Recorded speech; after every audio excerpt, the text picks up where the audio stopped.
আজিৰ পৰা আমি আমাৰ নিৰ্বাচনী প্ৰচাৰ আমি আৰম্ভ কৰিছোঁ। বিশেষকৈ বজালী সমষ্টিটো বিৰোধী আমাৰ যি ঐক্যমঞ্চ বিৰোধীৰ হৈ আমি অসম জাতীয় পৰিষদে প্ৰতিনিধিত্ব কৰিম। গতিকে সেইকাৰণে আজি আমাৰ কৰ্মীসকলক লৈ কৰ্মী সভাৰ এটা আয়োজন কৰা হৈছে। তাৰমানে আমি নিৰ্বাচনী প্ৰচাৰৰ যিটো ৰণদংকা সেইটো আজিৰ পৰা আমি আৰম্ভ কৰিছোঁ। গতিকে আমি নিশ্চিত যে বজালী সমষ্টিত এইবাৰ অসম জাতীয় পৰিষদে বিপুল ভোটত আমি জয় হৈ যাব পাৰিম। কাৰণ ইয়াৰ বিজেপি বা গণ পৰিষদ বিজেপি মিত্ৰজোঁটে ইয়াত নিৰ্বাচন খেলিবলৈ কাৰণে আজিলৈকে সিদ্ধান্তই গ্ৰহণ কৰিব পৰা নাই।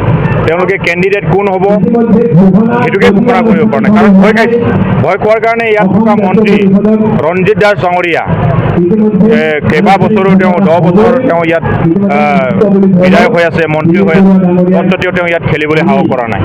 এতিয়া বিজেপি খেলে নে গণ পৰিষদ খেলে আমি নাজানো, কিন্তু বিজেপিয়ে তেওঁলোকে এই চিটটো তেওঁলোকৰ হাতৰ পৰা হেৰাব বুলি ভয় খাই তেওঁলোকে এতিয়ালৈকে সিদ্ধান্ত ল'ব পৰা নাই।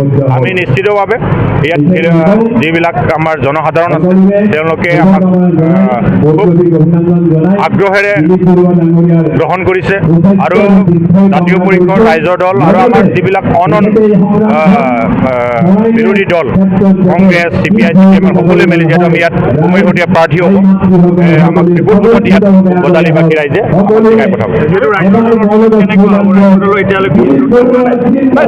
অকণমান কিছু কথাত কংগ্ৰেছ আৰু ৰাইজৰ দলৰ মাজত এতিয়াও চূড়ান্ত সিদ্ধান্তত আহিবলৈ বাকী আছে, তাৰ কাৰণে অলপমান তনাজৰা হৈ আছে, এইটো চলি আছে। কিন্তু নিশ্চিতভাৱে নিৰ্বাচনত যদি আমি বিজেপি মিত্ৰজোঁটক হৰাবলৈ হ'লে আমি ঐক্যবদ্ধ হ'ব লাগিব। ঐক্যবদ্ধ হ'লে পৰিৱেশটো ভাল হ'ব, আৰু যদি ঐক্যবদ্ধ নাথাকে তেতিয়াহ'লে বেলেগ ধৰণৰ বাৰ্তা ৰাইজৰ মাজত যাব। গতিকে তৎসত্বেও আমি কৈছোঁ যে বিজেপিৰ পৰা যিহেতু জনসাধাৰণে পৰিত্ৰাণ পাবলৈ বিচাৰিছে, আমি বিৰোধী যিটো ঐক্য আমাৰ কংগ্ৰেছ জাতীয় পৰিষদ ৰাইজৰ দল CPI CPM আমি তাৰ মাজত যদি আমাৰ মাজত বেমেজালি হয় তেতিয়াহ'লে ৰাইজে বেলেগ ধৰণৰ ল'ব। তথাপিও ৰাইজে বিৰোধীকে পচন্দ কৰিব, বিজেপি মিত্ৰজোঁটৰ লগত পচন্দ নকৰে বা বিৰোধীৰ পৰা যদি কোনোবা আঁতৰি যায় তেতিয়াহ'লে ৰাইজে কেনেধৰণৰ ভাবিব সেইটো সকলোৱে জানে, বা বিজেপিয়ে কি ধৰণৰ তেওঁলোকে বিভাজনৰ ৰাজনীতি বা ভোট বিভাজনৰ ৰাজনীতি কৰিব সেইটো সকলোৱে জানে। গতিকে বিৰোধীৰ লগত জনসাধাৰণ থাকিব। আমি ৰাইজৰ দলে ইতিমধ্যে আজি ঘোষণা কৰিছে, নাই ঘোষণা কৰা নাই, এইটোতো কংগ্ৰেছো ঘোষণা কৰিছে, ৰাইজৰ দলে এটা পৰ্যায়ে ঘোষণা কৰিছে, আমি ঘোষণা কৰা নাই, আমি ঘোষণা কৰিম। আমাৰ আনুষ্ঠানিক যিটো হ'ব আমি মোটামুটি 12 তাৰিখে আমাৰ সমষ্টিসমূহ আমি ঘোষণা কৰিম। তাৰ লগে লগে আমি অলপ ডিচিপ্লিনত থাকোঁ, শৃংখলাবদ্ধতাৰে আমি কামবিলাক কৰোঁ।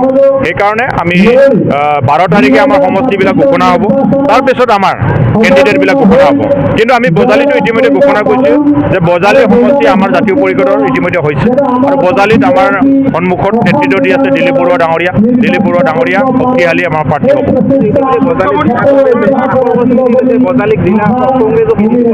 নাই এইটো আকুৰগোচ হৈ লাভ নাই, কাৰণ আমি এৰা ধৰাৰ মাজত কৰিব লাগিব। কোনোবা সমষ্টি আমিও ৰেডি দিছোঁ, কোনোবা সমষ্টি কংগ্ৰেছে আহিছে। কংগ্ৰেছৰ পৰা আমি কম চিট লৈছোঁ, যে 12টা বা 15টা চিট আমি লৈছোঁ। সেই 12টা আৰু 15টা চিটৰ কংগ্ৰেছৰ কৰ্মীসকলে বুজি পাইছে, কিন্তু কিছুমান আক্ষেপ কৰিছে, কিছুমানে তেওঁলোকে নিৰ্বাচন খেলিবলৈ ইচ্ছা আছে, তেওঁলোকে অকণমান 2-এটা বিদ্ৰোহ কৰিছে, আৰু কিছু নেতা আমি দেখিছোঁ তেওঁলোকে বিজেপিয়ে বিচৰা নিচিনা কাম কৰি আছে।